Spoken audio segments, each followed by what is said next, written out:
In the world of vintage hi-fi, the glitz of the golden age hid secrets beneath the glossy veneer of flashy ads. Today, we're counting down 25 of the most outrageous hi-fi advertisements from that era, many of which would be unthinkable to see today. The last few on this list will have you shaking your head in disbelief. And remember, each entry will wrap up with the real reason it faded into obscurity. Number 25. The early 70s brought us the Marantz Model 32, a behemoth boasting a shocking 110 watts per channel. The ad featured a sleek, brushed aluminum panel and a warm glow from the tubes that suggested a sonic experience like no other. Enthusiasts were drawn to its reputation for producing an incredibly lush sound, often described as musical magic that transported listeners directly into their favorite sessions. But as the Federal Trade Commission clamped down on exaggerated wattage claims in 1974, the Marantz brand shifted gears. Sales plummeted, and the once passionate verbal battles over watts were silenced. Number 24.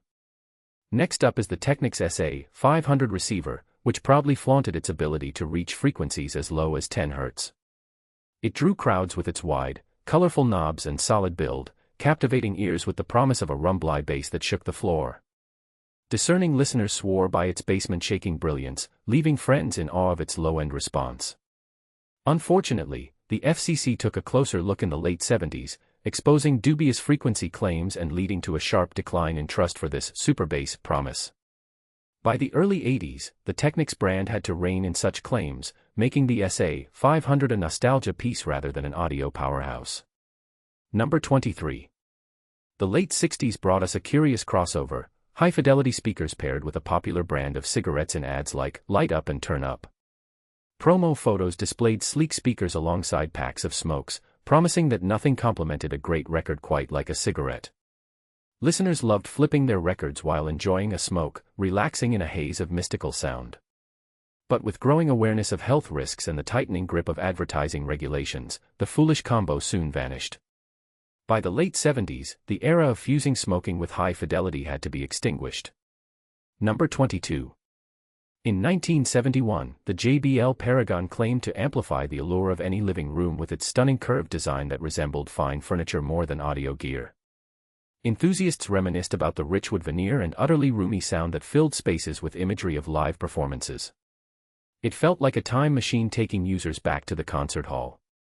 However, as styles changed and the need for versatility grew in the 80s, the Paragon's hefty price tag became a barrier, pushing it to the archives of hi-fi history. Its beauty could no longer drown out practicality concerns. Number 21. Following closely is the infamous Pioneer SX 1980, advertised as the most powerful receiver in the world, at 125 watts per channel. The ads displayed its imposing design and glowing lights, promising to fill vast spaces with clarity and thunderous sound. Many were mesmerized by its spec sheet, which felt like poetry to the discerning ear. It garnered a cult following, but tough competition and the rise of digital technology rendered hefty power ratings less persuasive over time. By the late 80s, the SX 1980 was a relic of a bygone genre, crushed beneath a wave of change in the industry. The next one was in half the living rooms in America, and it still died. Number 20. The electrostatic speaker trend hit its peak with the Stax ear speakers in 1973. This stunning technology boasted an ethereal sound quality, making listeners feel as if they were floating in an audio wonderland. People fell in love with the captivating transparency and lush detail that brought their vinyl to life. But, the required amplifiers to drive these speakers were expensive, and their impracticality made them a hard sell. As a result, most enthusiasts eventually turned to more mainstream options, relegating the Stax series to the audiophile fringes by the early 80s. Number 19. In 1970, the all-tech Lansing voice of the theater speakers began making waves in living rooms and movie theaters alike. Advertisements showcased the speakers making magic, as if they gave the audience front-row seats to every performance. Their incredible dynamic range drew in huge crowds, and many enthusiasts relished their crisp sound across all genres. But, as the 80s rolled in with the dawn of home theater systems, these iconic boxes, once the star of the show, simply couldn't keep up with modern audio demands. The shift towards more compact systems drove the voice of the theater speakers into a niche market. Number 18. Moving up to number 18, we find the dazzling Marantz Model 11T. The ads promised listeners unprecedented tube warmth, and seductive sound texture, complete with beautiful flowing curves and polished surfaces that invited touch. Hi-Fi fans fell head over heels for this classic at their local audio shops, claiming that its warm sound enveloped the room like a cozy blanket. However, as solid-state technology progressed and claims of tube warmth were scrutinized by the FTC in the late 70s, the allure faded. By the early 80s, consumers craved cleaner and more accurate representations of their music, leading to the decline of tube-driven products. Number 17. The classic Sansui G9000 was the darling of the late 70s, marketed with the claim of being the first receiver to feature a built-in octave equalizer. Its elaborate visual design flaunted a sea of knobs and lights that beckoned audiophiles excited for customization. Listeners flocked to it, reveling in the power to tinker and truly tailor their audio experience. Tragically, as the economy turned sour in the early 80s, premium products like the G9000 faced declining sales as companies shifted their focus to more affordable alternatives. It disappeared into the shadows of consumer electronics. The next one was in half the living rooms in America, and it still died. Number 16. By 1975, the Sanyo Plus series emerged with loud ads claiming super hybrid operation, and praised as the next best thing in audio gear. Listeners were captivated by unique designs and engaging features, feeling that they held the very future of hi-fi in their hands. Many loved the way the receivers effortlessly merged analog and digital functions. Yet, Pioneer's aggressive marketing and ultra-competitive pricing quickly eclipsed Sanyo's ambitions. As consumer interests evolved, so did the technology, and by the end of the decade, the Plus series barely made a dent in the market. Sanyo faded into obscurity, leaving behind a trail of unfulfilled promises. Number 15. Our next entry features the Akai GX630DB, released in 1978, which unapologetically advertised its unique dual capstan drive system. With its luxurious wooden finish and light-up tape path, it was an instant hit among enthusiasts deeply appreciative of sound quality. This wondrous machine promised unparalleled performance and a layer of warmth over recorded sound. However, the rot of the 80s brought a significant downturn in analog tape usage. As digital formats quickly became the standard, the once coveted Akai reel-to-reel fell out of favor, becoming a vintage curiosity rather than a cutting-edge player. Number 14. In 1979, the acoustic Research AR-90 debuted with the bold claim of having an incredible bass response. These speakers showcased an impressive design that was both visually stunning and simple in construction. Limbs were stretched with wafting tendrils of sound harmonizing through warm woods, and audiophiles couldn't get enough. However, just a few years later, harsher criticisms emerged, challenging their sonic credibility on specific frequencies. As tastes in speaker engineering began veering towards tighter control and accuracy, the AR-90 found itself on the brink. By the mid-80s, it was rapidly becoming an afterthought. Number 13.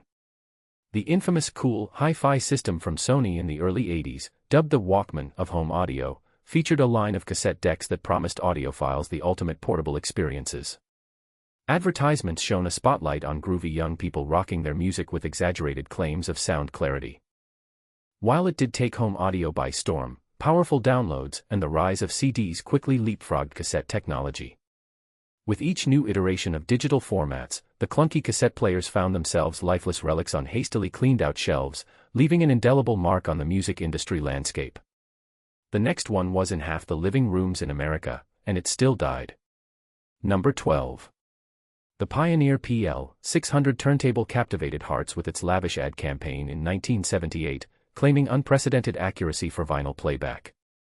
Shimmering imagery filled magazines with promises of groundbreaking sound reproduction.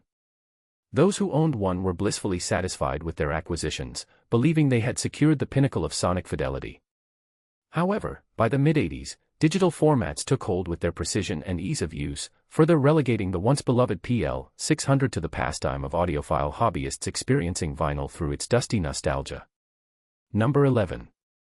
The Dual 1219, heralded as a top-tier turntable in 1973, found its moment in the spotlight with meticulous engineering to win over meticulous audiophiles.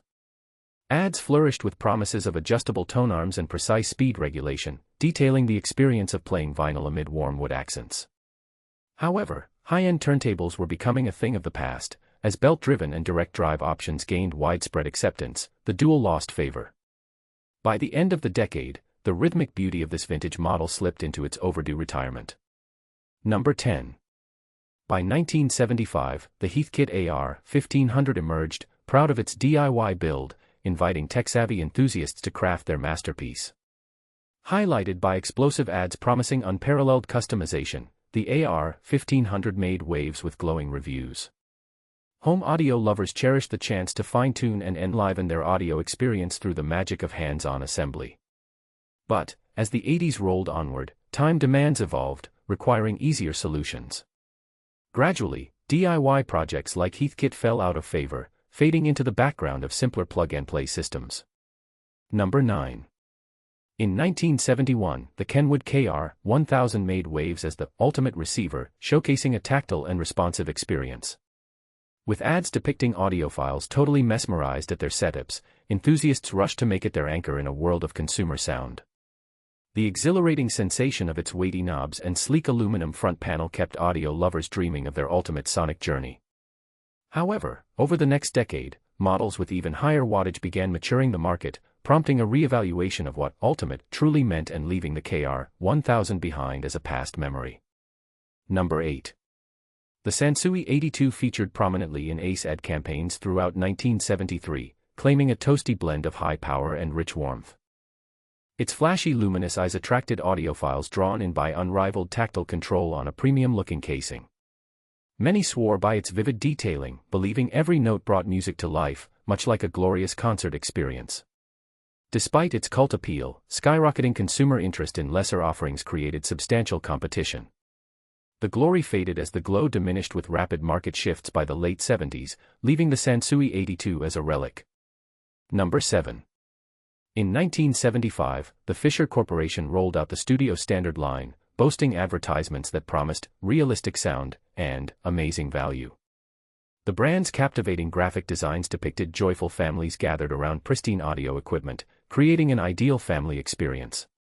Listeners appreciated their forward-thinking design, but their persuasive prices struck a chord with savvy buyers. However, increasingly fierce competition from audiophile brands ultimately thinned their market share, leading to the Fisher name fading into obscurity by the mid-80s as tastes continued transforming. The next one was in half the living rooms in America, and it still died. Number 6. The Nakamichi Dragon, introduced in 1983, raised eyebrows with its bar-raising cassette quality and an all-out advertising blitz. Bright ads promised immaculate tape playback, coupled with extravagant features that fans dubbed as revolutionary. The Dragon earned a rabid following, as it created a legion of passionate fans who celebrated its warmth and precision. Yet, evolution found its mark in a shift to digital playback. By the late 80s, this towering titan of cassette technology began its downward journey through inevitable obsolescence, tossed aside like old records in the age of digital streaming. Number 5. The Technics SL-1200 turned tables upside down in 1972 with promises of precision and durability, much to the delight of the burgeoning DJ scene. The ads captured the burgeoning energy surrounding the vinyl subculture, showcasing its sleek form and notorious reputation for beat mixing. Popularity soared, bolstered by testimonials from avid users raving about its rock-solid performance on live gigs. However, with the onslaught of digital formats and the emergence of controllers in the late 90s, the Technics SL-1200 was cast aside, unable to adapt swiftly to the fast-evolving world of music technology. Number 4.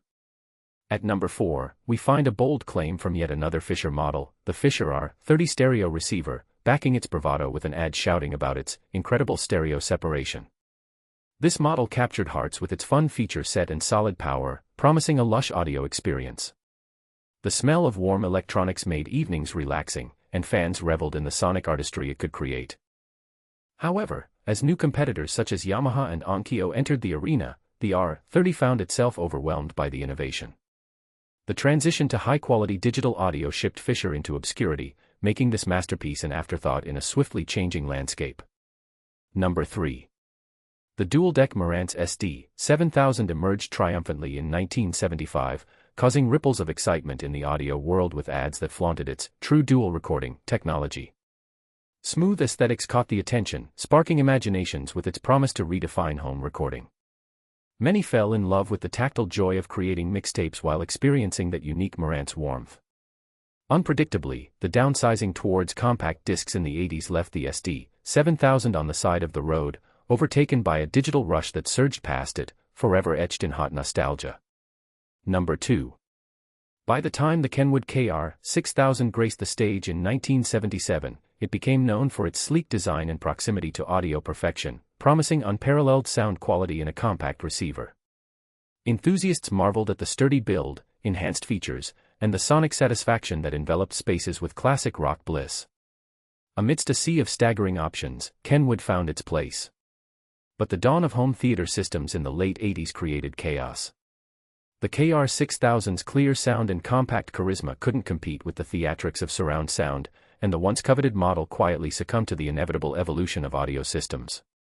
Number 1. Finally, we arrive at the ultimate choice, the famed Pioneer Spec 1 and Spec 4 models, famous for their bold marketing as the first, high-end and pro-level, series for home audio. Resplendent visuals and advertising lit the magazines like fireworks as they claimed unmatched sound quality and eye-catching aesthetics, seducing multiple generations with promises of lifelike audio. Those lucky enough to own this gear relished the beautifully lush sound while the warm light cascaded over it, creating an inviting atmosphere. Yet, technological advances in the late 80s swiftly pushed the Spec series out, which struggled to adapt to home automation trends. High-end became an unrelenting battleground, and Pioneer eventually withdrew from the conversation, marking the end of an illustrious era. Hidden behind flashy claims and enchanting visuals lies a testament to audio evolution, where ideologies birthed brilliant engineering yet extinguished their